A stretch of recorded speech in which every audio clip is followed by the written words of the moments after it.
안 되는 것 같아요. 그죠. 원래 이게 떠야 되는데, 네. 그죠? 오케이. 이것도 안 먹고, 한 번 더 넣고. 아, 안 되는 것 같다.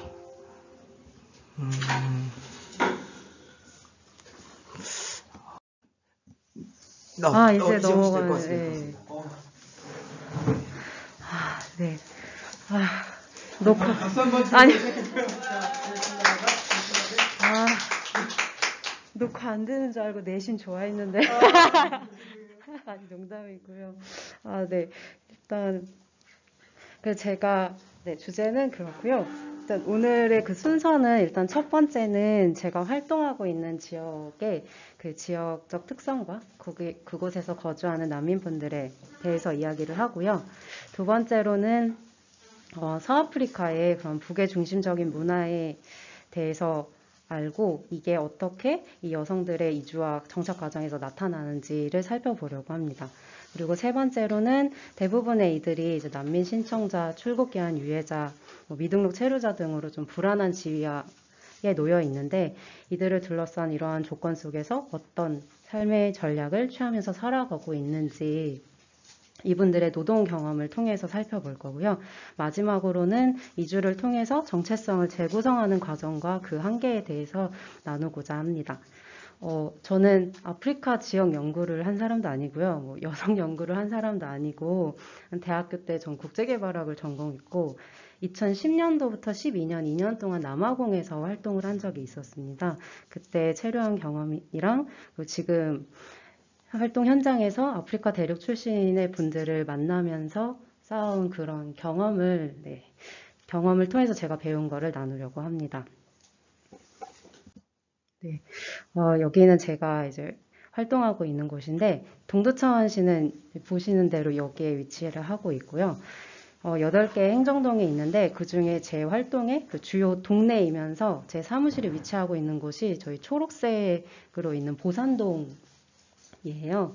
보산동이고 이건 동두천 지역에 작년 말 기준으로 등록 외국인 현황인데 동두천에는 3,268명 정도의 등록 외국인이 있어요. 등록 외국인 인구가 절대적으로 많은 지역은 아니에요, 여기가. 근데 한 가지 흥미로운 건 그 경기도 내에서의 그 난민 거주 비율을 봤을 때 3만 명 이상의 외국인들이 집중적으로 거주하고 있는 안산, 시흥, 화성의 그 비율을 보면 안산의 경우에는 3%, 시흥 1%, 화성 2%인데 동두천은 난민 거주 비율이 17%에 달하고 경기도 내의 31개 시군 중에서 가장 높은 비율을 차지하고 가장 높이 있습니다. 그래서 두 번째로 또 흥미로운 건 이 17% 중에 80%가 아프리카 대륙 출신의 분들이세요. 여긴 다들 아실 것 같은데 아프리카가 하나의 나라가 아닌 거는 다들 아시죠? 55개 나라로 이루어진 대륙이라는 점. 그리고 이 80%의 아프리카 분들 중에서 서아프리카 지역에 속하는 나이지리아 분들이 500명 정도로 가장 많아요. 국내에 체류하는 나이지리아 등록 외국인 총수가 2,500명 정도인데 그중에 500명이 동두천에 모여 살고 있습니다. 그 다음으로 많은 곳이 또 서아프리카 지역에 속하는 라이베리아 분들로 한 120명 정도입니다. 제가 남아공에서 2년 동안 활동했을 때보다 동두천에서 더 많은 다양한 국적의 아프리카 출신 분들을 만나고 있어요. 서쪽뿐만 아니라 동쪽에는 우간다, 케냐, 에티오피아, 남쪽에는 남아공, 짐바브웨, 또 북쪽까지도 만나요. 모로코, 티니지, 이집트 정말 다양하게 만나고 있는데 여기 등록 외국인 동두천시의 그 수가 3,268명이라고 했는데 난민하고 관련한 그 비자를 갖고 계신 분들, 그러니까 난민 인정자 가족, 인도적 체류 허가자의 가족, 그리고 난민 신청자 이 비자로만 봤을 때 600명 정도가 있고요. 그 중에 350명 정도가 제가 말씀드린 보산동에 모여 살고 있습니다. 그렇다면 이들이 왜 동두천에 모이게 되는지, 그 동두천으로 모이게 되는 그 배경이 무엇인지를 좀 보려고 하는데요. 그 배경에는 일단 동두천에 그 이주의 역사가 있다는 건데요. 미군기지가 주둔을 하면서 생겨난 그 이주의 역사입니다. 그래서 미군이 주둔을 하면서 동두천의 중심 시가지로 떠오르게 되는 곳이 캠프 케이시라는 미군기지 앞에 유흥거리가 생기는데 거기가 보산동이에요. 그래서 거기가 보산동이고, 보산동하고 또 광암동이라고 있는데 1967년도에는 이 한 해에만 보산동하고 광암동의 외국인 전용 클럽에서 벌어들인 외화가 40만 달러였대요. 그래서 그만큼 동두천이 그 당시에는 돈이 너무 넘쳐나서 돈두천이라고도 불리기도 했었다고. 네, 근데 이랬던 이 지역이 이제 90년 이후부터는 한국 여성들이 그 기지촌 유입이 급격히 감소하고 고윤금이 사건도 있었고 이때. 네, 참고로 올해가 그 30주기가 되는 해입니다. 그래서 10월 28일에 보산동에서 그 고윤금이 그 터에서 매년 그 추모하는 시간을 가져요. 올해도 있습니다. 그리고 이것뿐만이 아니라 또 노동자 대투쟁으로 임금이 상승되고 3D 산업의 기피 현상이 일어나면서 클럽에 일하는 노동자는 이주 여성으로 대체가 되고 이제 3D 산업체는 이주 노동자로 대체가 됩니다. 그래서 아프리카 출신의 난민분들보다 먼저 이주하고 정착한 이주민들이 동두천 보산동에 정착하고 있었고 또 그들하고 같이 들어온 문화나 언어, 종교에 따라서 식당과 가게들이 이제 구축이 된 거죠. 그리고 아무래도 미군 기지의 영향으로 영어가 통용되고 있고 물론 모든 아프리카 대륙이 영어를 사용하는 것은 아니지만 네, 그리고 또 한 가지는 재미라고 말할 수는 없지만 네, 미군 기지 주변으로 출입국 단속에 어려움이 있다는 거예요. 근데 없다는 건 아니에요, 이것도. 네, 보산동에서 단속돼서 잡혀가시는 사례들도 있고. 네, 이게 아프리카 출신의 난민분들이 되게 불안정한 신분을 갖고 있으니까 자신들의 그 신분을 보호막으로 미군을 사용하는 건데 예를 들어서 미군이 아닌데 미군 백팩을 메고 미군 행세를 한다는 증언도 네, 듣기도 했습니다. 그리고 이제 2000년대 이후에 주한미군들이 해외 파병, 또 부대가 이전되고 본국으로 귀환하면서 성매매 여성들이 사용하던 그런 쪽방촌, 그리고 미군들이 점유하던 그런 빌라나 그런 주거지들이 이제 빈 공간이 되면서 건물주들이 이 자리를 메우기 위해서 임대료를 대폭 낮추게 돼요. 그러면서 이게 이제 이주민들에게 경제적 형편이 넉넉하지 않은 이주민들에게는 좋은 기회로 작용을 하고 주로 저소득층에 위치한 이제 난민분들도 이 저렴한 임대료가 이곳에 모이게 하는 주요 요인 중 하나가 되는 거죠. 또 주변에 양주, 포천, 연천 이쪽에 공단들이 있어요.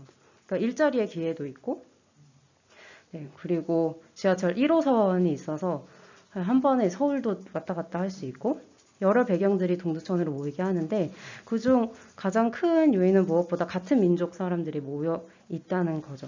그러니까 이들이 이주하게 되는 가장 큰 이유이기도 하고 아프리카권의 사람들이 모이다 보니까 아프리카 커뮤니티가 계속 커지고 또 계속적으로 이주가 증가를 합니다.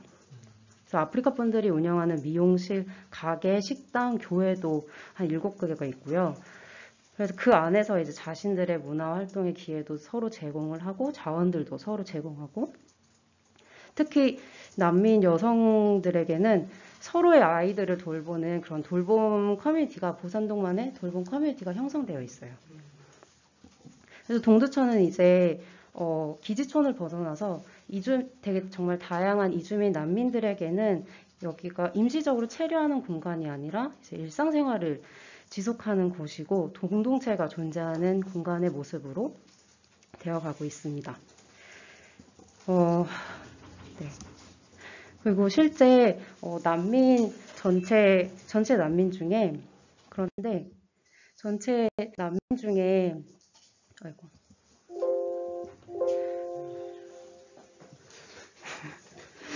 네, 전체 난민 중에 20%가 여성임에도 불구하고 주로 성인 성인 남성인 난민의 목소리가 주로 더 드러나고, 그리고 본국의 종교나 관습으로 여성의 인권이 고려되지 않는 배경을 지닌 경우에는 난민 여성들의 그런 실태를 드러내기가 더욱 어려운 현실이에요.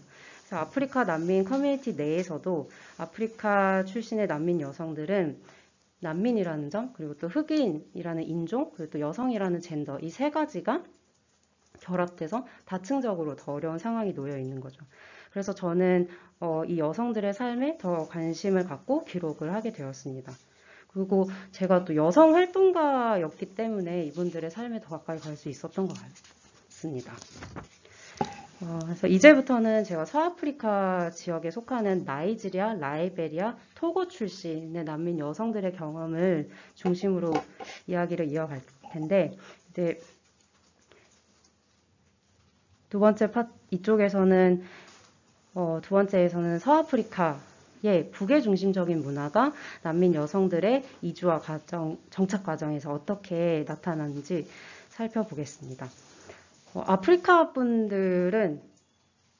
출신 분들은 합법적으로 이주 노동의 경로를 통해서 입국할 방법이 없어요. 한국에 대표적으로 고용허가제가 있는데, 이 고용허가제 MOU를 맺은 국가가 총 16개국으로 여기에는 아프리카 대륙의 국가가 없어요. 그래서 입국하려는 목적이 이주 노동이든 난민이든 결혼이든 개별적으로 한국으로의 이주를 계획을 해야 합니다. 제가 만난 분들은 무사증 입국 제도나 아니면 교회 프로그램을 참석하러 되게 여러 방법으로 한국에 들어오고, 되게 다양한 방법으로 들어오는데 그 배경과 계기에 많은 분들이 결혼이 있었어요. 그러니까 결혼 이주인 거죠. 이 결혼에 대해서 이걸 더 면밀하게 살펴보려면 먼저 사하라 이남 아프리카 지역의 그 전통 혼례 절차에 대한 이해가 필요해요. 동두천에서 가장 많은 수를 차지하고 있는 나이지리아 사람들, 그 중에서도 이보족의 전통 혼례를 제가 소개를 하려고 합니다. 네. 이거 전통 혼례를 이바응쿠라고 하는데, 이게 총 4단계로 이루어져요. 그래서 1단계는 신랑과 신랑 아버지가 이제 신부 집에 가서 신부의 아버지를 만나서 신랑의 결혼 의사를 이제 신부 가족에게 밝히는 거예요. 그러면 만약에 신랑 아버지가 계시지 않을 경우에는 삼촌이나 형이 그 자리를 대신하기도 합니다.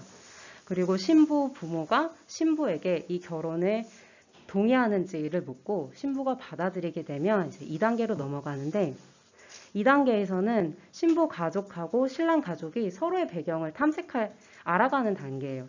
그러니까 그리고 이 단계에 신부 친척들의 동의를 구하는 과정도 2단계에 포함되어 있고, 서로 배경이라면 가족 병력, 출산, 이혼 경력 이런 것들이 있는지를 확인을 합니다. 만약에 안 좋은 점들이 나오면 이제 여기에서 끝나기도 해요. 전통 그 절차가 여기서 끝나기도 하고, 근데 만약에 신랑과 신부가 너무 사랑해서 우린 꼭 결혼을 해야 하겠다라고 하면은 전통 혼례 대신에 그냥 법적 혼인을 선택할 수도 있습니다. 근데 이분들한테 이 법적 혼인은 서양의 문화로 여기기 때문에 이거를 혼인으로 인정하지 않기도 합니다. 이게 2단계이고요. 이제 3단계가 신부값이라는 겁니다. 이거 신부값은 신랑이 신부의 부모에게 지불하는 돈이에요. 이 단계에서 이제 신부 가족은 제 딸의 업적을 막 자랑을 하고, 이제 신랑은 또 협상을 하는 거죠. 신랑 가족 측에서는 신부값을 얼마로 받을지는 신부 아버지의 선택에 달려 있고, 신부값은 정해진 것은 없어요. 지역이나 그 마을에 따라서 다르고 돈이나 물품으로 전달되기도 합니다. 그래서 신부값이 정해지면 이제 신부값을 신랑 가족이 신부 가족에게 전달을 하면 이제 이 전통 혼례 절차의 가장 마지막 단계인 이바운크 은환이라고 신부의 집에서 신부 가족들이 여는 결혼 축하연 행사라고 보실 수 있어요. 그래서 다 같이 축하연을 즐기고 이제 축하를 하고, 그 축하연이 끝나면 신부는 신랑의 집으로 이제 갑니다. 이 전통 혼례 과정에서의 주요 키워드는 신부값이에요. 아마 지참금 지금 떠오르시는 분들도 계실 거고 지참금하고 헷갈릴 수 있는데 신부값은 신랑 가족이 신부 가족에게 지급하는 것이고 지참금은 신부 가족이 신랑 가족에게 지급하는 그 지급 형태의 차이가 있는데 근데 신부값하고 지참금 둘 다 그 여성 인권에 심각한 문제를 가져온다는 거에 대해서는 차이가 없다고 봅니다. 이 신부값이 네, 이 지역에서 신부값은 결혼을 위한 의무사항이에요. 그러니까 이 신부값이 부계 중심 사회에서 결혼을 함으로써 부인이 남편의 가족으로 분류되면서 시작됐다고 볼 수 있는데 대부분의 지역이 이제 농경사회였던 아프리카에서 딸의 노동력과 그 생산 능력에 대한 보상을 목적으로 신부값이 생겨났다고 보기도 합니다. 그러니까 이전 아프리카 농경사회에서는 결혼이 결정된 후에 신랑이 어느 기간 동안 그 신부의 농장에서 일을 하는 게 필수였고 그래서 신랑의 노동력이 신부값이었다고 해요. 그런데 이제 근대화 산업화가 이루어지면서 농촌에서 도시로 이주를 하고 대부분의 사람들이 더 이상 농촌에서 일을 하지 않으면서 신부값의 필수 조건이었던 노동력이 이제 돈과 물품으로 대체되는 결과를 낳은 거죠. 이 신부값 아까 제가 많은 분들이 결혼으로 인해서 한국에 오게 됐다고 이주하게 됐다고 말씀을 드렸는데 여러 가지 혼인이 어떻게 되냐면 현지에서 결혼을 해서 남성이 먼저 정착을 한 후에 이제 여성이 온다거나 아니면 한국에 먼저 입국한 남성분이 뭐 지인이나 가족, 친척들을 통해서 현지에 있는 여성을 소개를 받고 뭐 SNS나 인터넷으로 장거리 연애를 하다가 한국에 있는 그 남성분이 현지에 있는 여성 가족에게 신부값을 보내서 혼인을 하거나 그럼 이런 경우에는 남성이 한국에 있잖아요. 현지에는 남성분이 없고 그럼 그 자리를 남성의 형제들이 대신하기도 합니다. 네, 형제가 대신하기도 하고 아니면 한국에서 남성과 여성이 만나서 여기에서 만약에 결혼을 결심을 하면 현지에서 그 남성과 여성의 부모님들이 만나서 신부값을 얘기를 하고 최종 결정이 나면 한국에 있는 남성분이 현지에 있는 여성의 가족에게 그 신부값을 보내는 거예요. 그래서 이렇게 신부값이 오고 가면서 혼인이 이루어집니다. 아프리카에서는 결혼은 남성과 여성 간의 결속을 의미하는 것뿐만 아니라 신랑 가족과 신부 가족, 그 가족 간의 유대감까지 포함을 하고 있고 두 가족 간의 사회적 동맹을 상징적으로 나타내는 제스처로 이해하기도 합니다.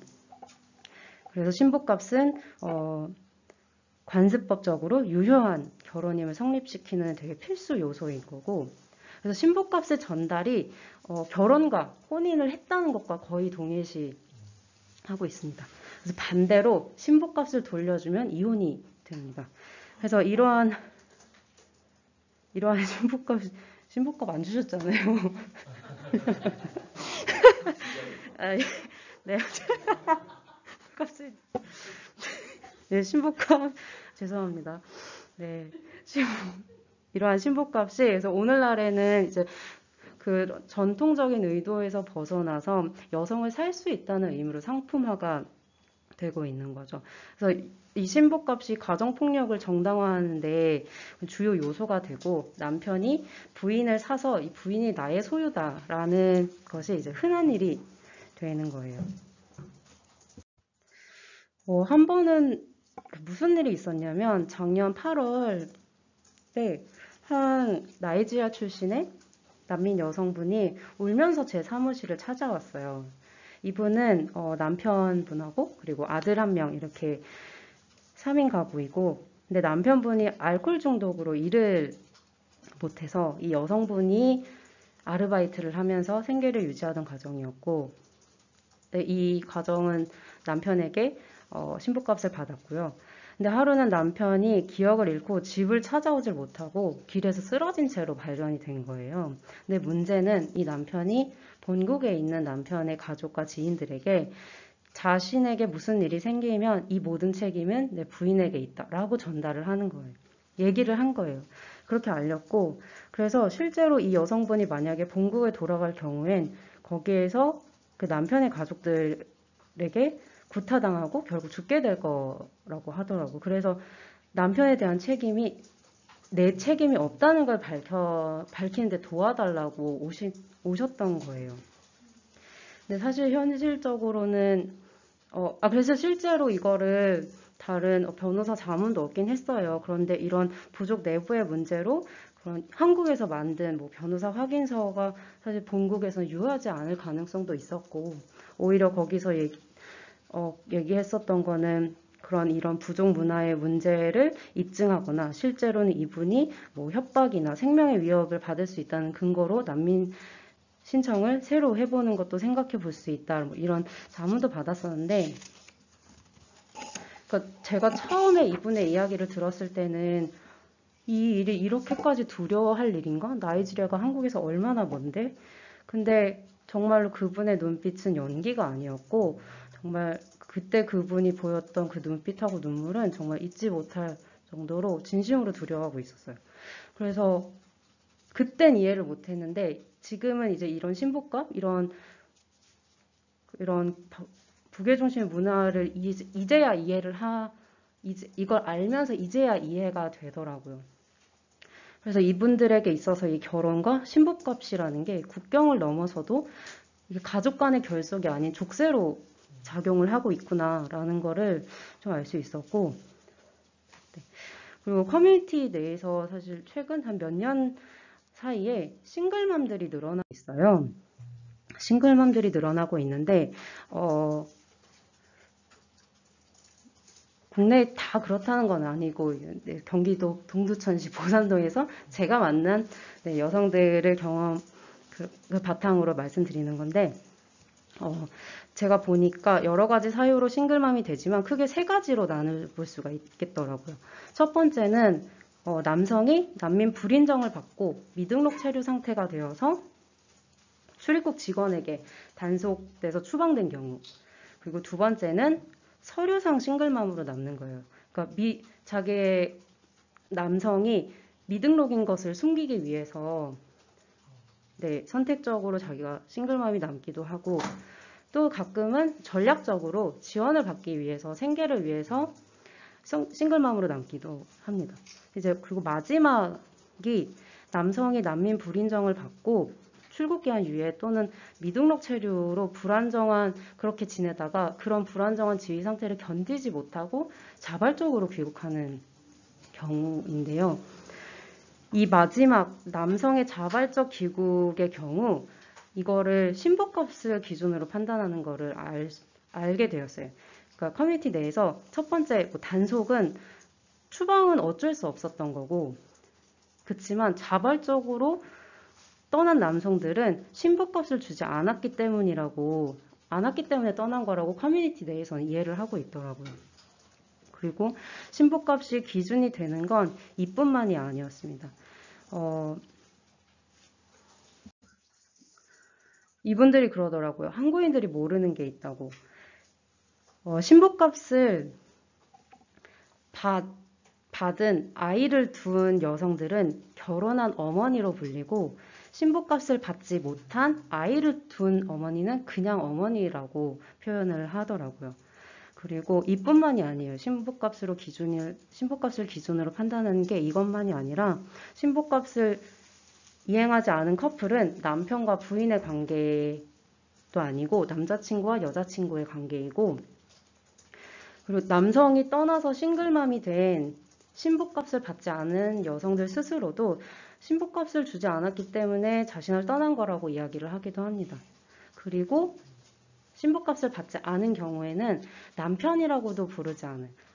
아이가 있으면 아이들의 아빠라고 불러요. 난센에서도 상담하실 때 경험하셨을지 모르겠는데, 저도 상담을 할 때 이제 가족 관계를 물어보면 애 아빠라고 길게 말씀을 하시는 거예요. 그러니까 남편이요? 이렇게 제가 재차 물어보기도 했었는데, 그러니까 이런 문화가 있었더라고요. 그래서 신부값이라는 게 이들의 그 커뮤니티 내에서 되게 다양한 기준으로 되고 있고, 그래서 이런 가부장적인 부계중심적인 문화 속에서 이분들이 대부분 난민 신청자, 출국기한 유예자, 미등록 체류자. 그러니까 이렇게 체류가 되게 불안정하고 거주가 안전하지 않은데 이들을 지원하는 제도도 부재하고 취업활동도 매우 어려운 현실이죠.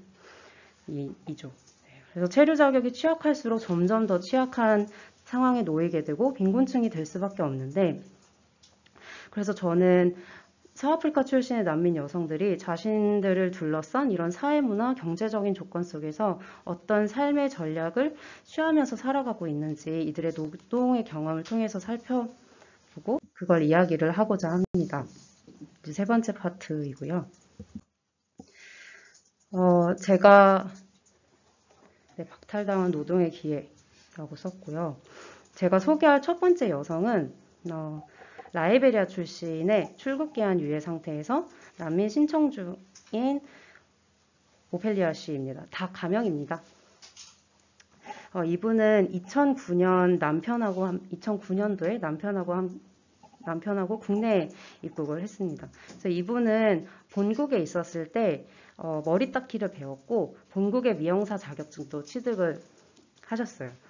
그래서 한국에서 이 오펠리아 씨는 한국에서 먼저 미용실을 운영하는 다른 아프리카 출신의 여성들하고 같이 일을 해오다가 2012년도에 자신의 미용실을 오픈을 합니다. 그때 오픈을 할 때도 막 집주인이 임대 안 해주려고 하고 이런 일들도 있었는데, 그래서 의자 하나랑 거울 하나로만 이 미용실을 시작을 하세요. 그래서 그렇게 해오시다가 2019년쯤에 시청에서 시청 직원이 찾아와요. 미용실 등록을 해야 된다고. 등록을 하지 않으면 벌금을 내야 되고, 그래서 오펠리아 씨는 이거 등록을 하려고 자기의 그 라이베리아 미용사 자격증을 갖고 시청을 찾아가요. 근데 시청에서는 한국 미용사 자격증이 필요하다고 얘기를 하고, 그러면서 미용 교육을 어디서 받을 수 있는지 대학교를 또 안내를 해요.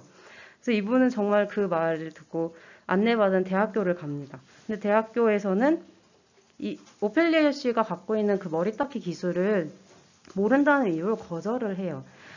그런데 사실 학교에서 가르칠 수 있었다 하더라도 애초에 오펠리아 씨의 체류 자격으로는 입학 자체가 불가능한 상태였어요.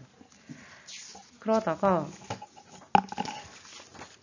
근데 이제 2019년도에 그래가지고 그 일 때문에 미용실을 다시 오픈을 하지 못하고, 그렇지만 생계는 유지를 해야 되니까 예약 손님이 잡히면 자기의 집에서 미용 작업을 하기도 했고, 근데 이것도 결국 오래가지 못해요. 이때가 이제 19년도 말이고 코로나가 터지게 되면서 미용실은 거의 문을 닫는 상황에 되고, 그래서 결국 이분은 그냥 공장 아르바이트 일을 찾아서 공장 일을 하게 됩니다. 그러니까 오펠리아 씨 말고도 그 머리 닦기 기술을 가진 아프리카 출신 난민 여성들이 꽤 많아요. 근데 이분처럼 미용실을 운영하는 여성은 많지 않고, 사실 운영도 쉽지 않고 이렇게 등록도 어렵기 때문에, 그래서 이렇게 오펠리아 씨처럼 미용실을 갖고 있는 분이 다른 아프리카 여성들, 그 머리 닦기 기술을 가진 다른 아프리카 여성들의 연락망을 갖고 있어요. 그래서 만약에 작업을 해야 할 때 파트타임으로 이 여성들을 불러서 같이 하기도 해요. 그래서 만약에 같이 하게 되면은 보통 머리를 이렇게 네 등분으로 나눠서 이 한 등분에 2만 원씩 이렇게 그 정도를 받고요. 그래서 오펠리아 씨가 코로나 때문에 거의 못했었는데 올해 4월에 출입국에 걸려요. 오펠리아 씨가 이 미용실을 갖고 있었다는 거를 출입국에서 알게 되고, 벌금 500만 원을 내야 하는 상황에 처하게 됩니다. 그러니까 오펠리아 씨는 이미 본국에서 취득한 미용사 자격증이 있었고 미용 기술을 갖고 있음에도 불구하고 국내에서는 미용사로 인정받지 못하고 되게 노력을 했지만 결국 불법 사업장을 운영한 난민이 되어버려요. 그래서 자신의 기술을 살리지 못하고 공장으로 가야만 했죠. 근데 여기에서 이제 덮친격으로 오펠리아 씨에게는 아이가 4명이 있는데 아이들의 아버지가 이 출국기한 유예 상태를 견디지 못하고 1년 전에 다 전부 두고 본국으로 홀로 귀국을 합니다. 그리고 오펠리아 씨는 신분값을 받지 못했습니다. 두 번째 소개할 여성은 라이베리아 출신의 인도적 체류 허가자의 가족으로 있는 셰리프 씨인데요. 이분은 2012년도에 딸하고 같이 한국을 들어옵니다. 그래서 한국에 오자마자 이분은 유엔 난민기구를 찾아가요. 근데 거기에서 이제 난민을 지원하는 기관을 소개받아서 난민 인정 신청을 하고, 난민 인정 신청을 하고 6개월 동안은 일을 할 수가 없잖아요. 근데 딸이 있어서 2개월을 기다리다가 몰래 한국 교회의 도움으로 이제 어떤 한 과자 제조 공장에 일을 하게 돼요. 근데 일을 한 지 한 2개월 만에 안 되겠다고 판단하고 혹시라도 또 문제가 될까봐 그래서 그만두고 6개월이 될 때까지 기다리자 하고 그만둡니다. 근데 6개월이 지난 후에도 사실 일자리를 찾는 게 너무 어려운 현실인 거죠. 일자리를 구해도 언어 문제도 있고, 그래서 지인들의 연결로 다시 또 공장 일을 찾을 수 있었는데 2년 반 만에 허리 통증이 심해져서 그만두게 되고 이후로 그 건강상의 문제로 공장으로 돌아갈 수가 없었습니다. 그러던 중에 이 셰리프 씨의 딸이 인도적 체류 허가를 받고 딸을 통해서 이 인도적 체류 허가자의 가족 자격을 얻게 되고, 그리고 보산동에 식당을 열어요. 근데 이분의 체류 자격으로는 이분 또한 이 식당 등록을 할 수가 없습니다. 근데 셰리프 씨가 식당을 운영하게 된 그 배경에는 사실 남편도 한몫해요. 남편이 일을 하지 않고 일을 하더라도 돈 한 푼이 가정 경제에 보태지 않는 거예요. 근데 이분은 신부값을 받았습니다. 근데 결국 이 식당도 코로나 때문에 문을 닫게 됩니다. 그리고 이제 세 번째로 제가 소개할 여성은 은고즈 씨, 나이지리아 출신의 난민 불인정자입니다. 이분은 중고 의류 창고에서 옷을 분류하는 작업을 하는데 이게 옷 종류에 따라서 그리고 또 무게에 따라서 금액이 달라요. 기본 100kg에 2, 3만 원 정도 받고, 근데 하루에 하는 작업 분량이 500에서 한 800kg 정도가 돼요. 근데 작업량이 정말 많을 때는 하루에 가장 많이 벌었을 때가 20만 원이었대요. 근데 그거는 정말 손에 꼽고 보통은 하루에 한 6만 원? 근데 6만 원도 벌지 못하는 날이 대부분이라고 합니다. 취업이 불가한 체류 상태에서 이분은 아이가 5이에요. 그런데 남편이 체류 기간이 만료돼서 본국으로 귀국을 합니다. 그래서 홀로 이 자녀 5의 생계를 지금 책임지고 있고요. 물론 근데 이 중고의류 창고 일로는 생계비가 매우 부족한 상황이에요. 정말 그래서 되게 많이 힘든 상황인데, 근데 아이가 막내가 지금 2살이고 초등학생 3명 그리고 중학생 1명이 있는데 이 막내까지의 그 등교 시간을 챙기려면 출퇴근 시간이 좀 자유로워야 돼서, 근데 이 작업이 그렇대요. 비교적 다른 일보다 그게 좀 자유로워서 이 일을 계속 하고 계신 거고, 이분께는 이제 이 일이 최적의 업무인 거죠. 그래서 은고즈 씨는 자기 막내가 조금 더 크게 되면 안정적인 공장으로 이직을 하려 할 계획을 갖고 있습니다. 이분 그 난민 여성들에게는 이제 노동의 기회뿐만이 아니라 이제 돌봄의 기회도 전혀 없는데, 마지막으로 소개할 분은 이 보산동의 그 돌봄을 책임지고 있는 이피오마 씨입니다. 이분은 본인의 집에서 아이들을 돌보는 일을 하고 있어요. 한국의 보육비가 최소 한 달에 한 40만 원 이상이 들잖아요. 근데 정말 비싸요. 그런데 아이들을 보내지 못하면 일을 못하고, 일을 못해서 돈을 벌지 못하면 아이를 다시 또 유치원에 보내지 못하고, 뭐 이런 순환이 되풀이 되는 거죠. 이페오마 씨는 난민 불인정을 받고 이번에 이제 남편하고 아들 1명이 있었는데 남편이 단속에 잡혀서 본국에 가게 돼요.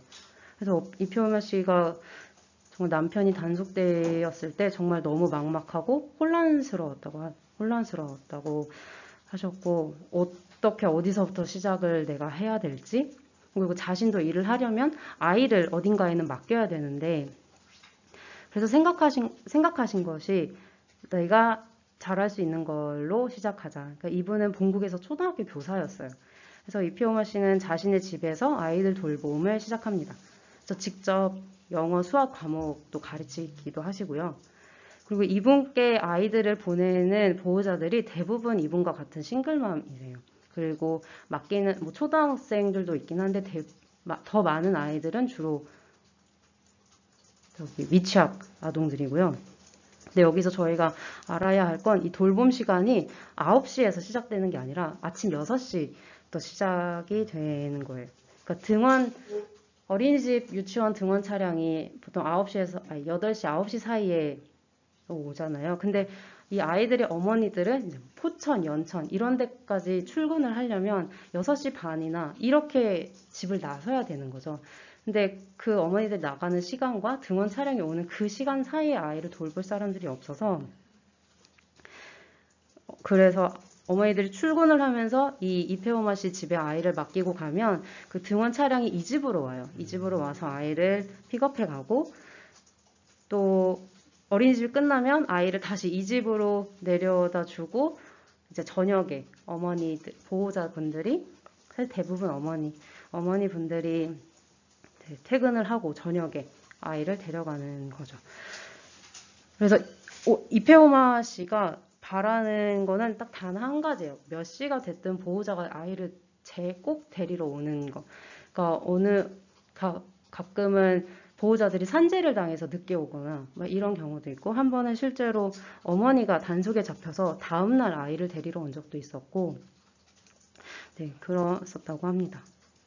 그래서 이 서아프리카 출신의 난민 여성들이 노동의 기회를 박탈당하는 조건 속에서 아까 보셨듯이 합법과 불법의 그 경계를 넘나들면서 이분들만의 삶의 전략을 만들어내고 있는 거예요. 특히 미용, 요리처럼 여성에게 특화된 노동을 주로 하면서 이런 반복되는 경제적인 빈곤 속에서 자신들만의 길을 만들어가고 있었습니다.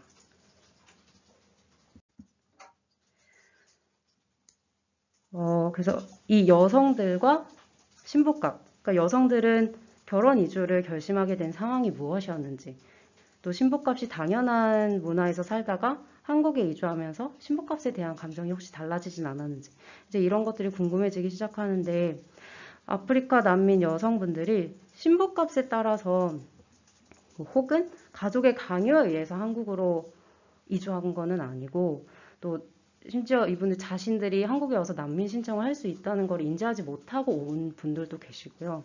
신부값 때문에 자신들이 한국에 올 결심을 한 것도 아니라고 이야기를 하세요. 이분들의 이주의 배경에는 신부값보다 사실 난민의 그 특수성이 더 크게 작용했다고 볼 수 있습니다. 그러니까 신부값은 이분들이 이주를 할 수 있는 그 계기와 기회를 만들어 준 거예요. 그러니까 본국의 종교나 관습으로 여성의 인권이 이제 고려되지 않는 배경과 문화, 뭐 성폭력, 여성할례, 뭐 성매매 등에 노출될 수 있는 그런 정치적인 박해, 그리고 무엇보다 일상의 젠더 박해를 피해서 온 분들이 많았어요. 그냥 일상적으로 워낙에 이런 일들이 많은 거예요. 이분들이 온 국가에서. 신부값을 아까 그 얘기 들으셨지만 신부값을 받은 난민 여성들도 결국 커뮤니티 남성들에게 온전한 통제나 보호를 받는 상태도 아니고 신부값을 받았다 하더라도 똑같이 순종적으로 행동하지도 않았고요. 오히려 신부값을 받지 않은 여성들이 그런 보호에서 벗어난 힘든 상황일지도 모르겠지만 더 주체적으로 자유롭게 사는 모습을 보이기도 했고 이 아프리카의 가부장 문화가 한국으로 이주한 난민 여성들의 삶에 여전히 영향은 미칩니다. 영향은 미치지만 한국이라는 다른 곳에 오고 난민이라는 것, 그리고 빈곤의 상황, 그리고 남성이 떠나도 자녀들은 남아있거든요. 그 자녀들에 대한 그 책임 보시면 불안해서 떠나는 사람 다 남성밖에 없습니다. 그래서 결국 신부값 상관없이 자기만의 방식으로 여성들은 삶을 재조직화하고 있는 거죠. 왜냐 신부값을 신부값을 이행한 부부 사이에, 신부값을 주고받는 부부 사이에서 자녀가 태어나면 당연히 아이도 남편, 그러니까 아버지의 소유가 돼요. 그래서 이혼을 하면 본국에서는 자녀를 아버지가 다 데려갑니다. 그런데 한국에서는 혹여라도 그런 일이 발생을 하면 자신이 데려갈 거라고 여성들이 얘기를 하시고요. 그리고 오히려 신부값을 받지 않고 싱글맘으로 남기를 선택하는 여성들도 있습니다. 그래서 이렇게 좀 다른 모습들을 보기도 하고, 저는 좀 여성들의 달라지는 그 모습을 동두천 보산동에 있었던 세 차례의 성추행 사건에 대응하는 것을 보면서 이제 얘기를 하려고 하는데요. 이게 시간에 따라서 좀 달라짐이 있어요. 보산동에서 2016년부터 2020년까지 2년 간격으로 3번의 성추행 사건이 발생을 한 적이 있어요. 이 3케이스 모두 아동 청소년이 피해자였고, 첫 번째 2016년에 일어났을 때에는 공동체 내에서 해결을 했어요. 이 사건이 있었을 때. 그러니까 놀라실 수도 있는데 아프리카에서의 법은 그 한 공동체 내에 있는 관습 속에 그들의 법이 존재한다고 하고, 이 법에 기초해서 서로 그들만의 법을 집행을 합니다. 그러니까 저도 이건 남아공에서 있을 때 이런 모습을 경험을 했었습니다. 이 성추행 사건은 아니었지만 제가 남아공에 있었을 때 제가 하숙하던 집 앞에서 그 도로에서 아이들이 놀다가 어떤 트럭이 지나가는데 한 아이가 거기에 피하지 못하고 그 트럭에 치여요. 그리고 그 자리에서 아이가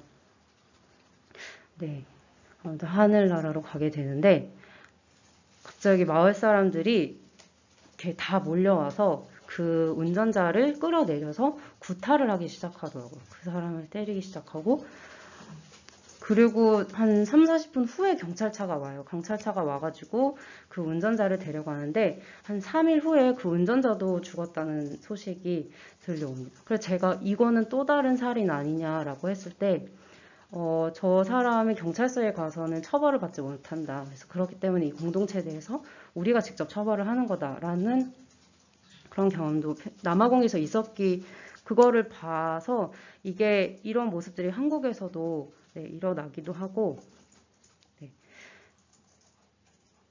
설마 사실 이 얘기가 조금 조심스럽기는 해요. 워낙 난민에 대해서 강간범이나 이런 얘기들이 있기 때문에 좀 그렇게는 오해하지 않았으면 좋겠고요.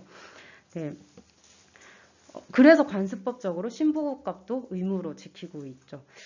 그래서 공동체에서 해결을 했다고 하지만 구두처벌의 수준이었어요. 구두처벌의 수준이었고, 그런데 2018년도하고 2020년도 때는 당사자들이 신고를 합니다. 경찰에 신고를 합니다. 두 케이스 다 그 2018년도하고 2020년에 있었던 그 둘 다 공동체 내에서 엄청난 피해 가족들이 엄청난 비난을 받아요. 이거를 공동체 내에서 해결을 해야지 왜 경찰에 신고했느냐. 이렇게. 그래서 2018년도에 일어났던 케이스의 어머니는 이거를 신고를 하고 소송 때문에 법원을 왔다 갔다 하는 것보다 공동체의 질타가 더 힘들다고 얘기를 하셨었어요. 그리고 세 번째 때는 이때도 공동체 분들이 이제 피해 가족의 어머니를 찾아가서 신고한 거를 철회해라 막 이렇게 2차 가해를 하죠. 근데 어머니는 굴하지 않고 그냥 계속 진행을 하셨고, 결국 가해자는 추방된 걸로 알고 있습니다. 근데 이때 어머니들이 다른 아프리카 출신의 난민 여성분들이 드러내진 않았지만 사실 이 어머니를 되게 지지하고 있었어요. 그래서 저희 사무실에 어머니분들이 다른 일들로 이제 왔다 갔다 하는데 결국 소문은 다 나니까 왔다 갔다 하는데 한 분씩 이렇게 따로따로 저에게 와서 나는 그 어머니 사실 지지하고 있어. 이렇게 얘기를 해주고 가시는 거예요. 가해자가 꼭 처벌을 받아야 된다. 그래야 우리 공동체 내에서 이런 일이 일어나지 않을 거야. 라고. 그렇게 지지하는 여성분들이 많았어요. 근데 드러내진 않았어요. 네. 그리고, 한국에서 살아가려면 공동체에 속해서 살아간다는 게 되게 중요한 건데, 이 어머니는 공동체에 퇴출 당할 것도 되게 우려하면서도 적극적으로 행동한 모습도 보였습니다. 물론, 한국도 여성 인권에 대한 과제가 많은 곳이지만 한국이라는 새로운 공간에서 본국에서 경험하지 못한 그런 자유를 상대적으로 느끼면서 본국의 관습에 이제 저항하기도 하고 자신들의 정체성을 재구성해 가는 거죠. 한국에서는 가정폭력이 일어나면 적어도 경찰에 신고를 할 수가 있고 그리고 이들을 조력하는 인권 활동가들이 주변에 있고 살아낼 수가 있는 거죠. 한국에서는. 그래서 난민 여성분들이 이제 젠더 박해를 피해서 정착한 이 낯선 곳에서 난민, 인종, 젠더 계급적으로 이제 배제되고 타자화되지만 이분들은 적극적인 행위의 주체이고 난민 여성들에게 이주라는 게 일부 해방의 의미를 담기도 했습니다. 하지만 한편으로는 그렇기 때문에 더 고립되기도 하고 도움을 받기가 더 힘든 상황이죠. 예를 들어서 만약에 본국에 있었다면 본국에서 가정폭력이나 이런 게 일어나면 신부의 가족들이 집을 찾아가서 신부를 데려오기도 하는데 여기선 그렇게 해줄 사람이 없는 거예요. 그래서 더 고립되기도 하고 그래서 이분들이 삶의 전략을 짜내면서 주체적으로 살아가지만 이분들이 갖고 있는 그런 특수성 때문에 결국에 인종, 젠더, 난민 이거가 또 피할 수 없는 한계로 작동하고 있고 빈곤한 상황에서 탈빈곤 전략을 취하지만 다시 빈곤의 구조로 들어가고 이게 계속 반복됩니다.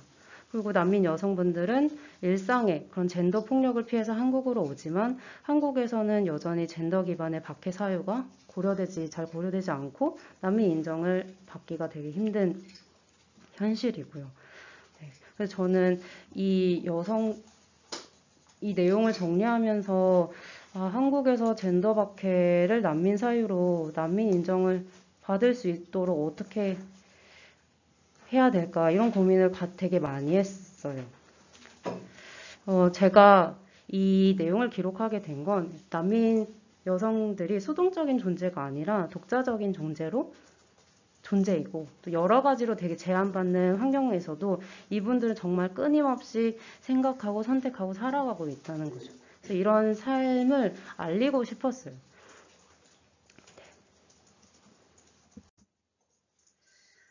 이거 마지막 슬라이드인데요.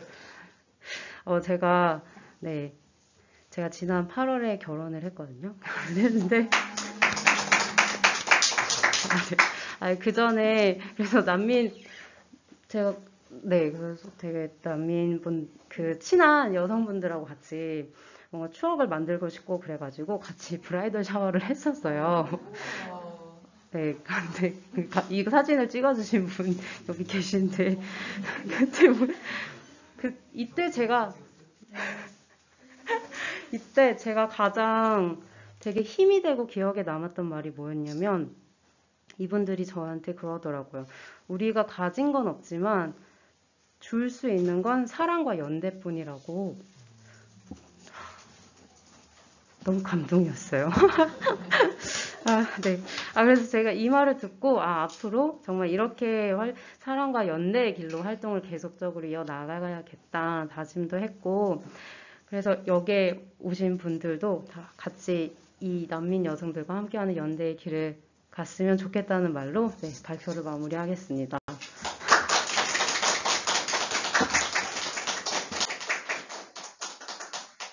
네, 그냥 바로 소감이나 질문 있으시면 하시고 얘기 나누고 마치면 좋을 것 같아요. 중간에 안 쉬어도 괜찮겠죠? 네. 질문이나 소감 있으시면 편하게 얘기해 주세요.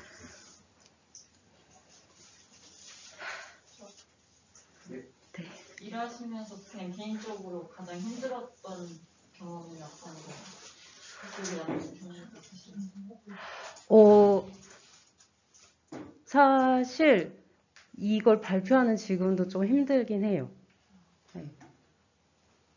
그러니까 이런 삶이 있다는 걸 같이 기억하는 게 사실 그런 것도 힘들고, 이거를 직접 눈으로 집을 가서 방문해서 그 집의 상황을 보고 이 여성분들하고 이야기를 나누고, 네. 누군가는 되게 이렇게 이런 상황에 처해 있는데 변화가 없는 것 같기도 하고 네, 활동을 몇 년 이상을 해도 그럴 때 힘듭니다.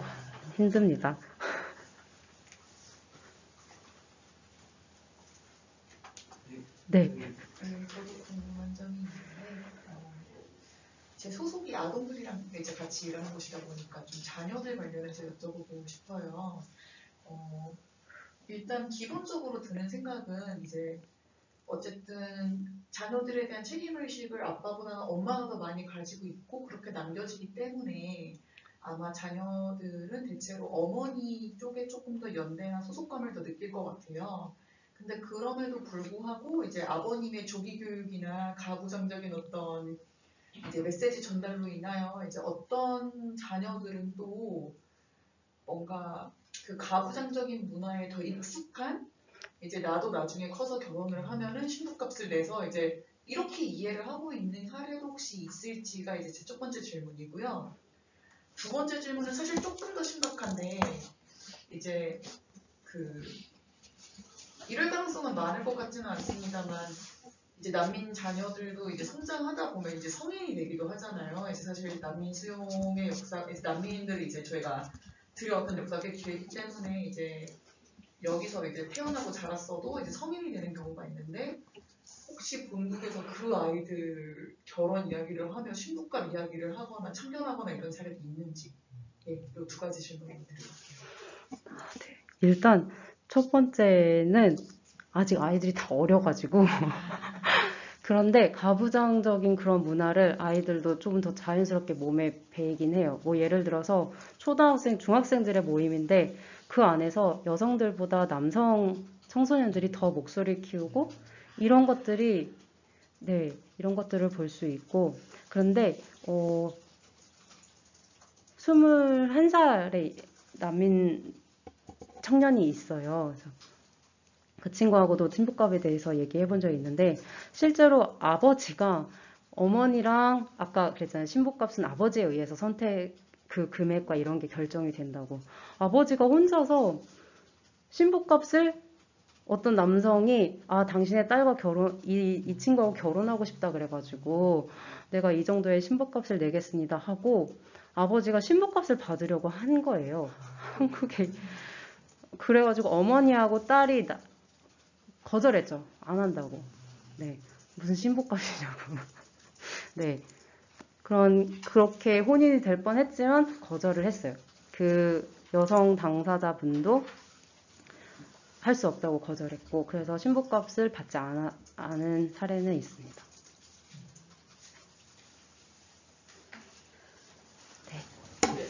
좀 빈곤에서 벗어나려고 해도 빈곤으로 다시 되돌아가게 된다 이렇게 말씀을 해주셨잖아요. 근데 그런 거에 대해서 어느 정도 법률적인 지원이나 뭐 아니면 뭐 입법을 뭐 노력하고 있다거나 이런 과정이 진행되고 있는지 좀 궁금합니다.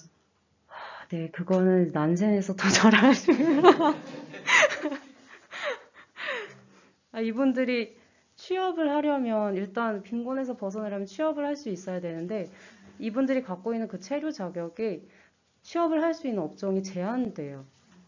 그래서 이분들이 뭐 미용실, 뭐 식당, 가게를 하고 싶어도 이분들이 갖고 있는 그러니까 비자, 체류 자격 비자라고 하는 비자가 아예 할 수가 없어서 그런 취업 업종이라도 풀리면 좀 더 넓게 일을 할 수 있으면 좋을 텐데 네, 이거는 네, 그 체류 자격을 어떻게 거기에 변화가 있어야 되는데 현재로서는 그냥 너무 또 딱 벽이어가지고 일단 체류 자극에 관한 첫 번째 얘기했지만 두 번째로 이분들이 일단 우리나라에 와서 삶을 살아가고 있잖아요. 근데 가장 중요한 건 의사소통이라고 생각을 하는데 이분들이 한국어는 어느 정도 하시고 한국어를 배우기 위한 어떤 기관들을 이용을 하고 있는지 거기에 대한 필요성을 느끼고 있는지 좀 궁금합니다. 네, 필요성 매우 크게 느끼고 있고, 저희도 한국어를 배웠으면 좋겠고, 그래서 한국어 수업도 센터에서 하기도 해요. 예. 그리고 저희 센터뿐만이 아니라 많은 이주민 센터들이 뭐, 주일에, 일요일에 한국어 교실이 되게 많이 열리고 있는데, 근데 이분들이, 정기적으로 일을 할 수 있는 곳이 없고, 아르바이트로 주로 파트타임으로 일을 하다 보니까, 한국어 수업을 이분들이 가장 많이 들을 수 있는 시간대로 잡아도, 갑자기 여기 일 있대 라는 콜을 받으면 안 나오세요. 사실 한국어 수업보다 내가 그날 일을 해서 5만 원을 버는 게 이분들에게는 우선이다 보니까 이분들도 말씀을 하세요. 한국어 너무 배우고 싶고 나도 잘하고 싶고, 사실 취업뿐만이 아니라 아이들이 여기에서 이제 태어나고 자라면서 아이들하고의 소통도 점점 어려워지거든요. 그래서 되게 한국어를 배울 그 필요성을 이 당사자분들도 느끼고 있지만, 네, 주어진 그런 환경 안에서 이걸 하기가 되게 힘든 현실. 네.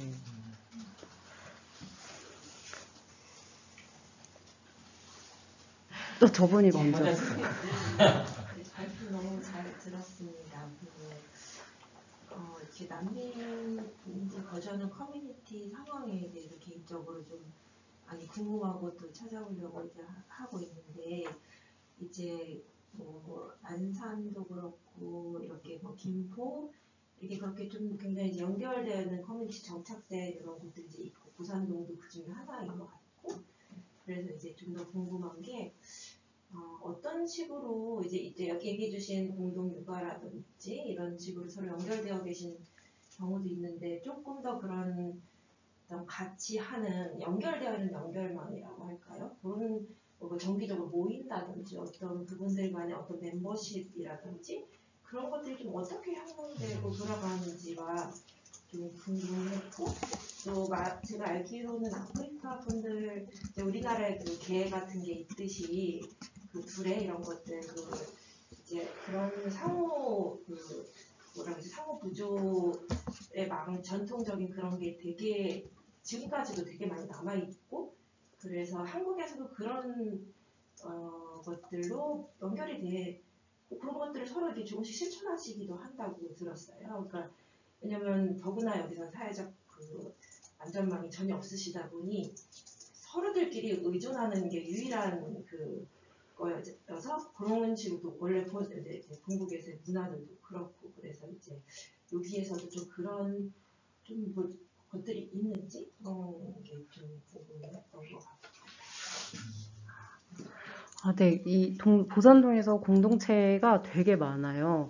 일단 나라별로도 모이고요. 그래서 나이지리아 공동체, 라이베리아 공동체, 또 라이베리아 공동체는 지금은 2018년 제주 예멘 난민 때 무사증 입국 제도가 많이 없어졌잖아요. 라이베리아가 그 제도가 가능했던 국가 중 하나였는데, 이제 그때 이후로는 이제 입국이 얼어지면서 지금은 이제 많이 줄었는데, 라이베리아 커뮤니티의 경우에는 이분들이 십시일반 돈을 모아서 쉼터도 운영을 했었고요. 그래서 막 도착한 라이베리아 분들이 쉼터에서 지낼 수 있게 보산동에 쉼터도 운영을 한 적도 있었고, 이렇게 처음에는 나라별로도 많이 형성이 되고, 그리고 나라를 넘어서 뭐 종족이나 이런 거를 다 넘어서 이렇게 한 가지의 목표를 위해서 모이게 되는 경우도 있어요. 예를 들면 동두천 난민 공동체라고, 이 공동체는 난민 가정의 보호자 아이들, 한국에서 태어나거나 아니면 어릴 때 아이를 같이 온 그런 난민 가정의 보호자들이 모여서 만든 건데, 아이들의 체류권을 위해서 우리 아이들을 한국에서 체류할 수 있게끔 해달라라는 이 요구 하나로 모이게 된 동두천 난민 공동체도 있어요. 그래서 거기는 뭐 서아프리카 지역 출신 분들뿐만이 아니라 되게 다양한 네, 나라에서 오신 분들이 같이 이 공동체를 이루고 있고, 그리고 이 공동체도 코로나 때문에 사실 공동체 모임들이 현재는 많이 좀 줄었는데 이제 다시 활성화하려고 노력하고 계신데, 코로나 이전에는 돈을 회비를 걷어서 출산하신 분께 그 커뮤니티 내 공동체 내에서 출산한 산모가 있으면은 뭐 분유를 사서 준다거나 우유를 사서 준다거나 네, 이렇게도 하고, 그리고 공동체 탁 이렇게 만들어진 공동체가 아니더라도 일단 아프리카 출신의 분이 누군가 오면 보산동에서 이렇게 환대하는 그런 분위기가 서로 간에 있어요. 아까 같은 민족 사람들이 모였다는 것 자체가 모이게 한 주요 요인이라고 말씀드렸는데, 뭐 예를 들어서 라이베리아 아버님하고 모로코 어머니하고 아이가 2명이 있었던 4인 가구가 있었는데, 이태원에 처음에 갔다가 거기에서 보산동으로 가보라고 해서 보산동에 왔는데 진짜 아무것도 없이 그냥 보산동에 온 거예요. 그냥 캐리어만 들고 아이들하고. 그래서 보산역에서 한 3일을 노숙을 합니다. 갈 데가 없어요. 그러다가 우연히 지나가는 라이베리아 분이 왜 아이들하고 여기에 있냐. 그래서 이렇게 상황을 설명하고 그럼 우리 집에 와. 그래서 방 하나를 그 가족에게 내주고 그분들이 이제 아버님이 뭐 일자리도 찾고 난민 신청하는 것도 도와주고 자리 잡을 때까지 그 집에서 같이 지내고. 근데 이런 사례가 처음이 아니에요. 이렇게 그래서 방이 2-3개 이렇게 있는 방에 한 여러 가구가 같이 살면서 그 임대료를 나눠서 내기도 하고, 네, 그런 커뮤니티가 이 보산동에 형성되어 있습니다. 그러면 그 동두천 난민 공동체라는 것은 뭐 난민분들이 좀 자발적으로 그런 것들을 좀 주도해서 만드시겠죠? 네네네. 그러면은 이제 체육관 중심으로라고 하셨는데 이제 상호 구조 외에도 다른 좀 활동도 하셨어요? 네, 뭐 인종차별 철폐 뭐 집회나 이럴 때 나오셔서 발언도 하시고, 네, 그런 활동도 외부 활동도 하시고, 네, 난민들의 목소리를 전하기 위해서 네, 포럼에서도 이게 스피커로 초대해서 이렇게 얘기도 나누시기도 하고, 그렇게 알리는 활동도 하시고, 네. 뭐 코로나 때는 동두천 난민 공동체 코로나 때 외국 분들은 마스크를 살 수 없었잖아요. 그래서 이 공동체 분들이 면 마스크를 만들어서 같이 나누는 일도 하기도 했었고, 네. 그렇습니다. 네, 참고로 그 2020년 포럼 때 슬기세 한 분도 모신 적이 있었는데 그때 저희가 유튜브에 올려놨던 거 안에는 이제 그 동두천 보산동의 난민 공동체 관련된 저희가 같이 포럼 발표도 그때 찍었어요. 음질이 좀 안 좋긴 한데 그게 되게 좋은 내용이에요. 저희 유튜브 찾아보시면 바로 나오실 거예요. 네, 그러세요. 네. 저는 너무 이런 경험을 또 오래 기록한다면 감사드린다는 이야기가, 그러니까 그러면서 저도 참 많은 기억들이 나고, 특히 성수갑이 제가 오랫동안 무슨 때문에 그러실까 하는 생각을 계속 고민하고 있었는데 답을 줬던 것 같아요. 예를 들면 한 15년 정도에 프랑스에서 이제 난민 관련된 활동들을 하면서 아니 왜 저렇게 혼자 계신 여성들이 특히 이제 가을 겨울 때 매번 임신해서 오시는 거예요. 그래서 혼자 계신다는데 왜 이렇게 어떻게 임신을 해서 이렇게 오실까 하는 생각을 하고, 국내에서 마찬가지로 이제 저는 프랑스 어권, 마찬가지 서부 뭐 아이보리코스트나 말리나 세네갈, 물론 이제 콩고, DR 콩고도 있긴 했지만 싱글만 모임을 했는데 아니 어떻게 저렇게 임신들을 다 해야 생각을 해서, 저는 이제 말씀하신 이제 생계형을 좀 많이 생각을 했는데, 오늘 이제 성수갑 이런 말 들으니까 다양한 의미로, 왜냐면 이제 저희도 기록을 했을 때 한 번도 나의 남편이라는 이야기를 잘 안 하시는 것 같더라고요. 애기 아빠. 네.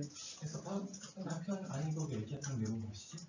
근데 지금 이야기하신 거 들으면서 어느 정도 좀 답을 얻지 않았나 생각이 들고, 참 이 남편분들, 그러니까 애기 아빠든 남편이든 집안에 저희도 좀 책임감이 없을까 생각을 많이 했었던 것 같아요. 그래서 사실은 특히 여성들 분들이 모이는 성소대회가 나름 그분들에게 좀 힘이 되지 않았나 생각이 들고, 아마 이제 보산동에서도 공동체 이 여성들만의 어떤 모임이 있어요. 그런 리더분들이 대부분 여성분들인 것 같긴 하던데, 여성분들만의 뭔가 이야기, 남편에 대한 관여가 떠난 아버지에 대한 뭔가 욕을 하는 자리가 조금 풀어내는 게 조금 같이 풀어내는 느낌이 좀 다른 것 같긴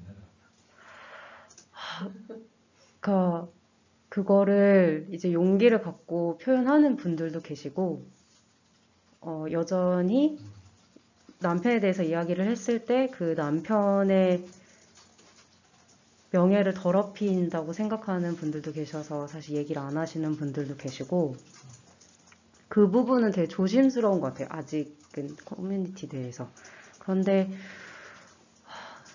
네, 저도 한번 좀 속 시원하게 이런 거에 대해서 이야기를 한번 해보고 싶은. 네.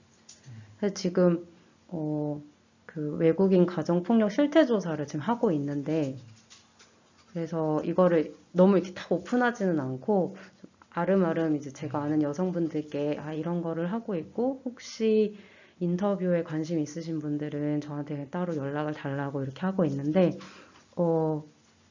사실 많이 들어오지 않고 있고, 그리고 한 번은 하고 싶다고 연락이 왔는데 정말 예상하지 못했던 의외의 분이 연락을 주셔서 너무 깜짝 놀란 적도 있었고, 네. 그리고 생각이면 아까 그 성추행, 네. 이야기 하셨는데 결과적으로 어떻게 그다음에 커뮤니티 내 관습법은 어떻게 해결하는 거예요? 그러니까 처음에 그거는 그냥 구두로만 하지 말라고 경고 수준에서 끝난 거였고, 네. 제가 두 번째랑 세 번째 다 신고해가지고 다 추방된 걸로 알고 있어요. 근데 그 공동체 내에서는 구두 경고라는 말씀이시죠? 네네네. 그게 반복적으로 일어난다고 하더라도. 네.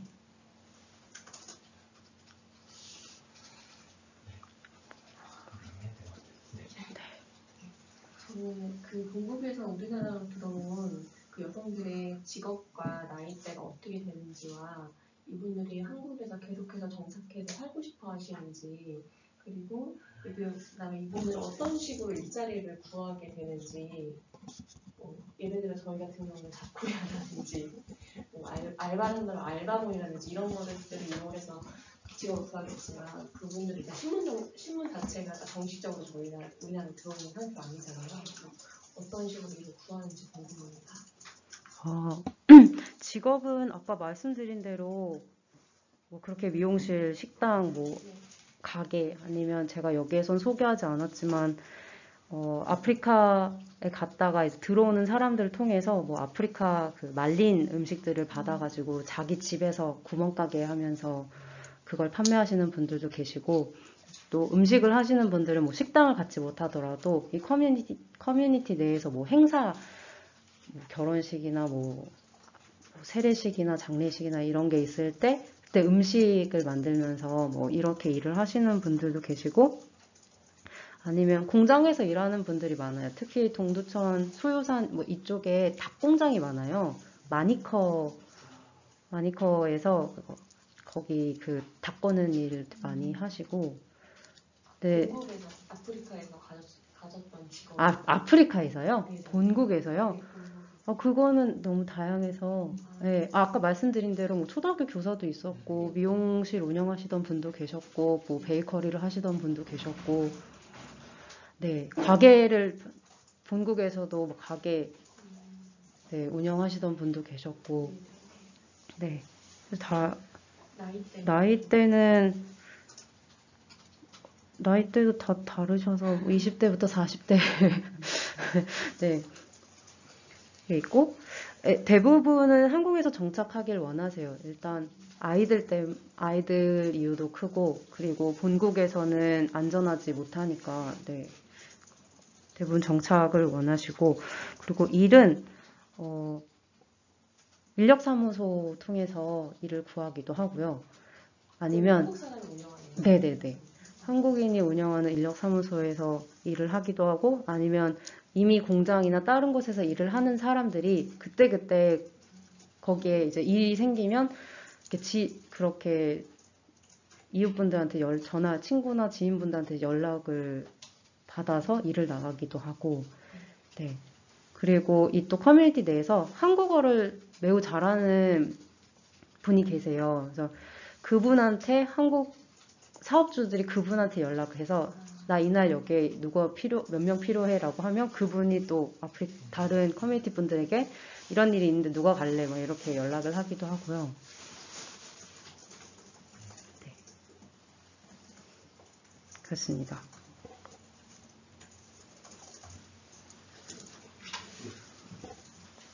사실 아까 주거지를 좋아하는 부분이나 내가 보이고 싶은 혼자가 이렇게 우르지 안에서 해결하시는 부분이 진짜 국가는 뭐라는 싶은 생각이 드는데 국가는 사실 기대도 안 하고 지자체에서 관심을 갖고 있는 교육가 있잖아요.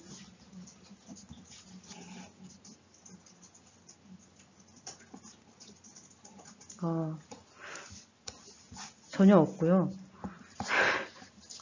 없고, 동두천 그 빈집들이 되게 열악해요. 그런데 집주인들이 이주민 난민분들이 사니까 고쳐주지를 않아요. 뭔가 집주인한테 얘기를 하더라도 이런 수리들을 잘 안 해주고, 그래서 되게 오래된 집에 되게 열악하게 거기서 사는 분들도 많고, 저는 그런 생각을 가끔 하거든요. 동두천에 미군들이 떠나고 남은 그런 빈 공간들을 그냥 좀 난민 이주민 분들에게 임대 사업을 하는 그렇게 이미 하고 있는 지역들도 있는데 동두천에서도 그런 거를 좀 하면 어떨까라는 생각이 들기도 하고, 근데 그동안 전혀 없었다가 2020년도에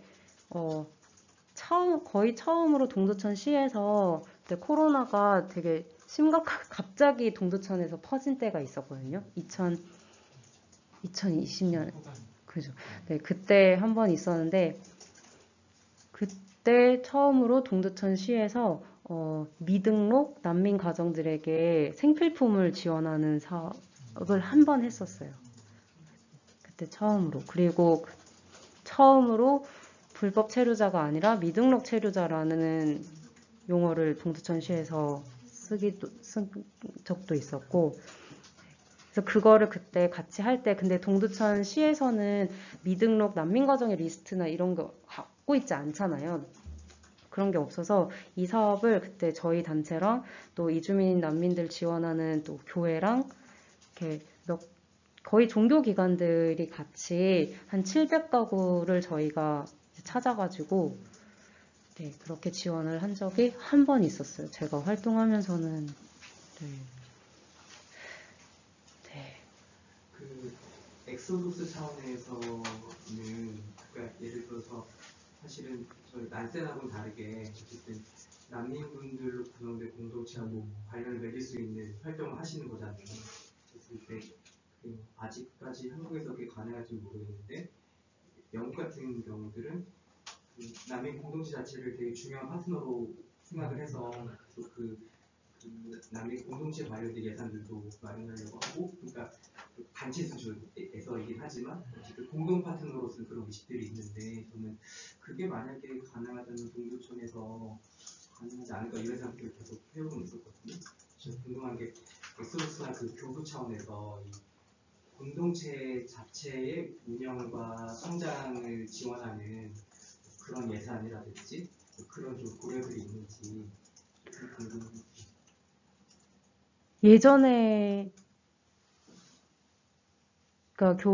예전에 한번 있었는데 네, 잘 되지 않아.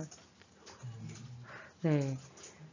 지금은 없고요. 근데 그때도 직접적으로 난민분들에게 직접 지원은 어려웠어가지고 결국 엑소더스를 통해서 공동체를 지원하는 방식이었어요.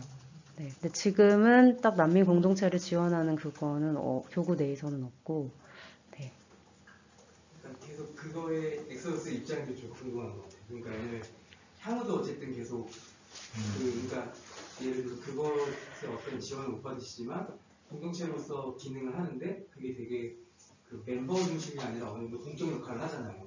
근데 그런 활동들에 대한 그 통지청 교구 쪽의 입장이나 이런 방향들이 되게 중요할 것 같아서 궁금하더라고요. 근데 공동체를 지원해야 된다는 그 중요성은 알고 있어요. 그건 알고 있고, 그래가지고, 네. 그래서 저희가 지금 1분당 1 난민가정 돌봄 사업이라는 교구 차원의 난민 가정을 지원하는 사업을 또 하고 있기도 하고, 근데 아직까지, 그래서 교구 차원은 아니지만 의정부 엑소더스 차원에서는 공동체를 지원하는 역할을 하기도 하고, 네. 네. 근데 많진 않고요. 그냥 일회성으로 무슨 행사가 있을 때 그때 이렇게 뭐 지원을 한다거나. 그래서 저도 결국은 난민 공동체 지원이 필요하다고 느껴서 저도 이제 외부 기금 지금 신청해서 그걸로 난민 공동체를 지원하려고 네, 준비하고 있습니다. 네. 동물천 이름이 옛날에 읽었었는데 동물천 난민 공동체. 네. 여기서 이제 경기도에서 하는 사업들을 지원을 하셨었잖아요. 네, 했다가 철회. 무슨 따복인가? 네, 맞아요. 네. 그때 그 사업 이름이 맞아요. 따복 마을 공동체 뭐 사업을. 그래서 그거가 그때 사업을 받았다 못 받았다 막 뭐 말들이 많았었는데 그 사업을 받아서 결승까지 했었었나요? 그 사업을 받았었는데, 근데 그때는 엑소더스가 개입하지 않았고, 그때는 엑소더스가 개입하지 않았고 개인 활동가가 그 사업을 도왔었어요. 그런데 그거를 운영에 있어서 좀 문제가 생겨서, 운영 문제가 생겨서 그래가지고 네, 철회했습니다. 그래서 그 받은 사업비도 다시 다 돌려주고 그 사업은 이어가지 못했어요. 그렇게 연결되는지 모르고 질문했는데 일부러 질문한 건 아니에요. 네. 네. 근데 그게 되게 중요한 지점인 것 같아요. 난민 공동체 홀로 그러니까 뭔가를 활동을 한다는 게 결국 이렇게 한국 활동가고 어쨌거나 한국 활동가든 한국인의 조력이 되게 필요한 거예요. 근데 이거를 이용하려는 개인들도 너무 많고, 네.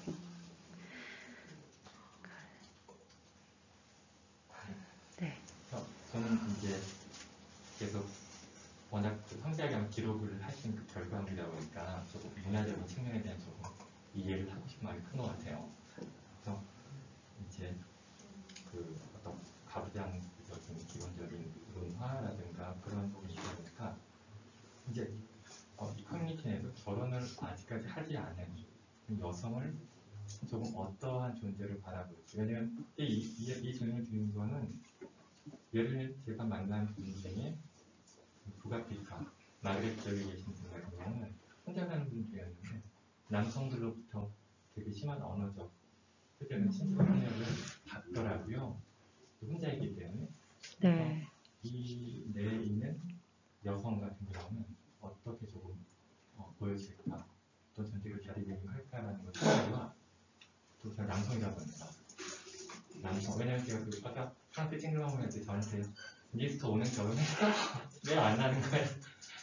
그럼 그때 생각하지 않으면 제가 신고까지 없어서 결혼을 아닐까라는 생각을 해보게 되는데 그렇게 양쪽이 좀 어떻게 자리매김하는지가 좀 궁금해요. 혹시 네, 약간 결혼을 한 여성보다 좀 존중받지 못하는 그런 분위기가 있어요. 그런 게 있고, 그래서 저도 남아공에서 그걸 경험을 했었거든요. 그래서 그거를 남아공에서 있었을 때 그거를 알게 된 후부터는 항상 나 내년에 결혼할 예정이야 라고 매일 얘기를 하고 다녔어요. 네.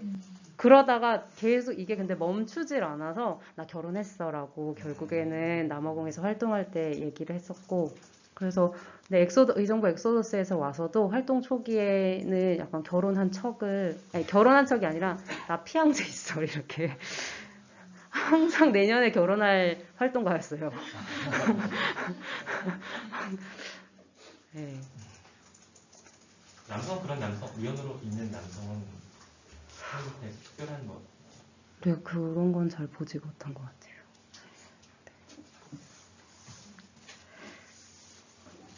물론 생계의 문제로 바쁘긴 하겠지만 그 자녀들에 대한 교육에 대한 그런 생각을 갖고 있는지, 왜냐면 어떻게 보면 장기적으로 봤을 때 아이들을 교육시키는 게 그들의 삶에도 큰 도움이 될 것 같은데 그런 부분에 대해서 어떻게 분들이 개인적으로라도 자녀들을 교육시키려는 열이나 이런 게 있는지 좀 궁금해요.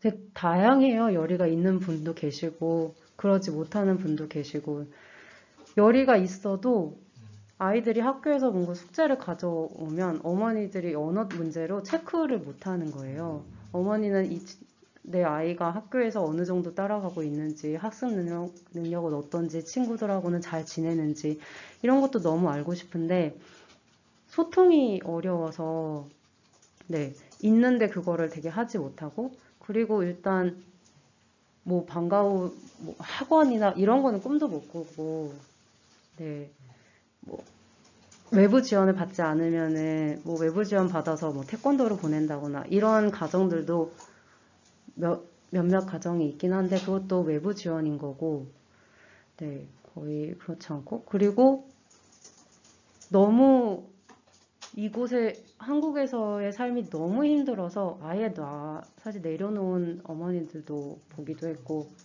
너무 안타까울 정도로 아이가 방치되는 가정도 있고요. 네. 한 가지 좀 기억났던 게 그때 저희 심리사회적 욕구조사 했었잖아요. 물론 그게 이제 그대로 연결될지 모르겠지만 기억났던 항목 중에 하나가 자녀가 어느 정도까지 최종 학력이 어느 정도까지 되기를 바라시나요? 라는 질문에서 거의 대부분이 대학교 이상, 네. 대학원 이상이었던 기억이 나요. 물론 이거를 그대로 이분들이 그만큼 하신다는 걸로 반영하기 힘들겠지만 그때도 기억이 나요. 맞아요. 네. 열이 있으신 분들은 대학교까지 하기 원하시기도 하고, 그리고 또 대학교를 입학한 청년이 있어요. 그래서 보산동 내에서 이 친구 거의 롤모델. 너도 공부해서 저 친구처럼 돼야지, 학교 가야지, 이렇게. 네. 네. 뭔가 우리나라에서의 난민 인정률이 1% 정도 된다고 하면 제가 저번에 봤었거든요. 근데 이게 국가에서 난민들을 약간 등한시하고 그들에게 주목하지 않는 거에 대한 수치일 수 있다고 저는 생각을 해요. 근데 반대로 생각했을 때 뭔가 국가에서는 뭔가 되게 경제적인 논리나 정치적인 논리로 이들이 자기들한테 필요하다는 생각이 들면 주목을 할 것 같다는 생각이 좀 역발상으로 생각이 들었어요. 얘기를 들으면서. 그래서 뭔가 난민들이 우리나라에 와서 뭔가 생산성에 기여를 했다라든지 뭔가 좀 그런 사례들이 좀 알려지고 그 전 국민들에게도 약간 인식의 좀 전환이 오면 좀 그런 데 기여가 좀 될까요?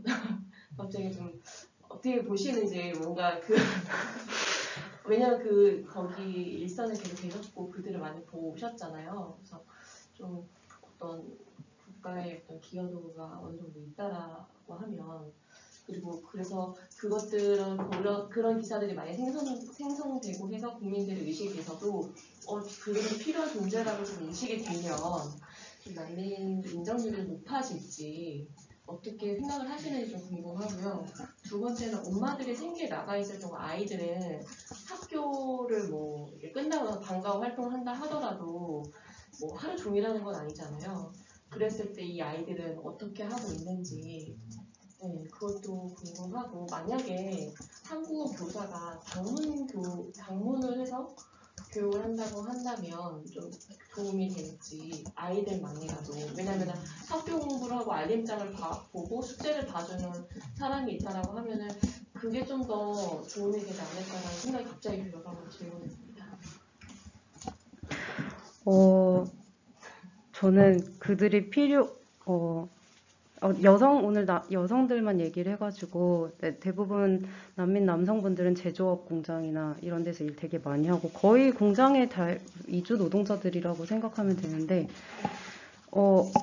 저는 아무리 이분들이 필요한 존재라고 이렇게 해서 국가의 이익에 도움이 되고 이렇게 설명한다 하더라도 저는 변하지 않을 거라고 생각하고, 제가 우리나라의 뿌리 산업 같은 경우는 3D 업종은 우리나라 사람들 기피하는 네. 산업이 있잖아요. 그걸 대신해 줄 수 있는 사람이 있다라고 한다면 그럼에도 불구하고 그거를 이제 고려하지 않을 거라고 생각하시는 이유가 일단 3D를 대체하게 된 거는 이미 오래전부터 네, 이미 오래전부터 이주 노동자들이 그 역할을 하고 있는데 사실 20, 30년이 지나도 현재까지도 그거에 대한 인식은 변화되지 않은 상황이고 그러니까 제가 이거를 어차피 변하지 않을 거다라고 말씀드린 건 제가 얘기하지 않았는데 제가 저희 사무실이 보산동에 있다고 말씀드렸는데 이 보산동에 천주교 의정부 교구에서 동두천 가톨릭 센터를 저희가 세웠어요. 원래 제 사무실은 의정부에 있는데 동두천에 이주민 난민들이 늘어나면서 거기에 사무실 하나를 만들게 되고 저는 이제 동두천으로 파견돼서 거기에서 지금 상근하면서 활동을 하고 있는데 처음에는 저희 센터 이름이 가톨릭 난민센터였어요. 가톨릭 난민센터였는데 센터 건물에 가톨릭 난민센터라는 그 간판이 올라가고서부터 주민분들이 반대를 하기 시작했어요. 그래가지고 거의 1년 가까이 문을 열지 못했고 계속 한 10개월, 11개월 주민들하고 협의 과정을 갖고 막 이렇게 해서 오픈을 하게 된 건데 그 당시에 이 센터에 대한 가짜뉴스도 많았고 난민에 대한 오해도 정말 많았고 오히려 동두천에 이렇게 이주민 난민이 많은데 이주민 센터가 없어요.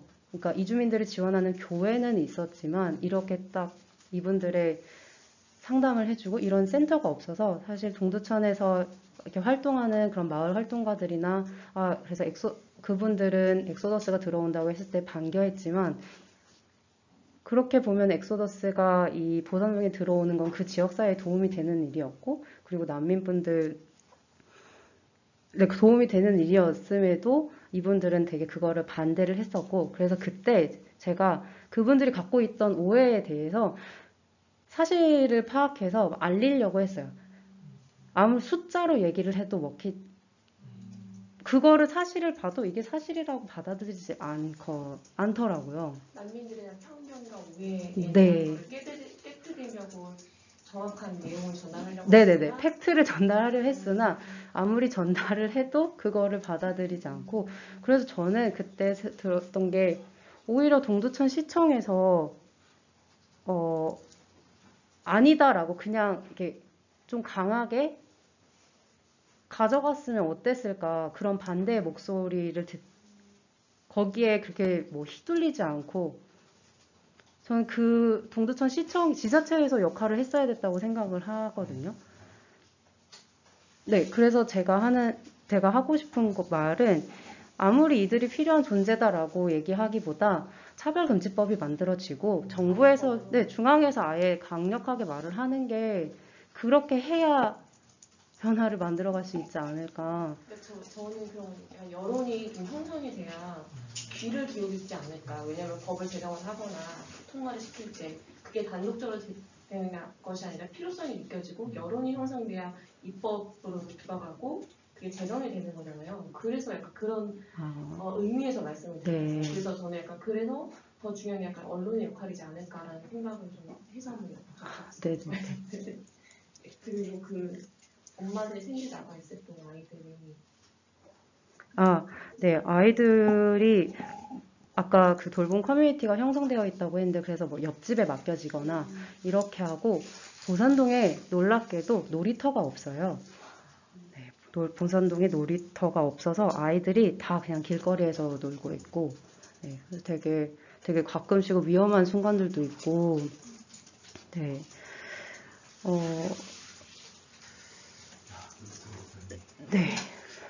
네. 네. 방문 교사가 만약에 있다라고 하면 그게 도움이 될까요? 아니, 네, 그쵸. 도움이 되죠. 네.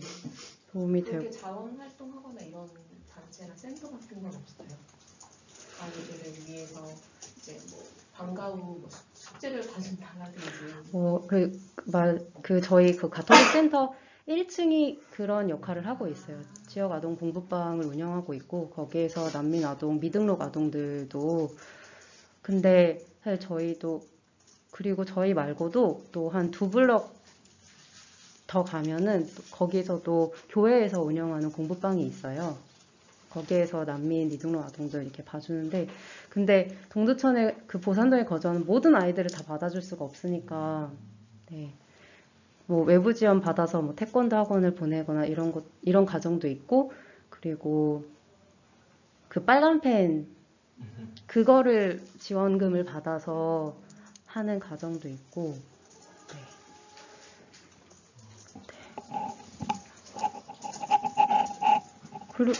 네. 필요한 조치. 막말하면 난민 가정들은 진짜 다 애국자인데 애들이 대다수명이고 한국 정부가 원하는 게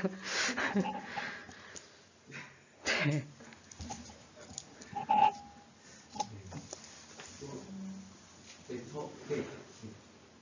네, 슬기쌤 질문을 엄청 많이 받고 계신데 또 궁금한 점이 생긴 것 같습니다.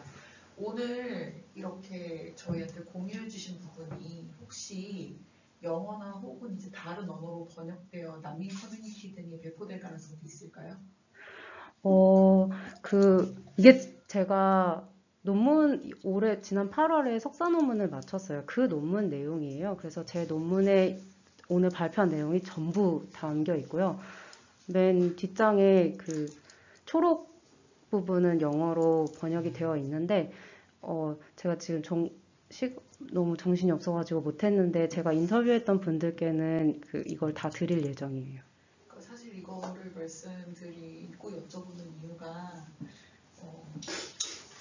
제 소속 상관없이 오프 더 레코드로 들어주시면 좋을 것 같은데, 여러분들 다 알고 계시겠지만 앞주간이시는 특별기여자분들. 그럼 이거 오프해야 네.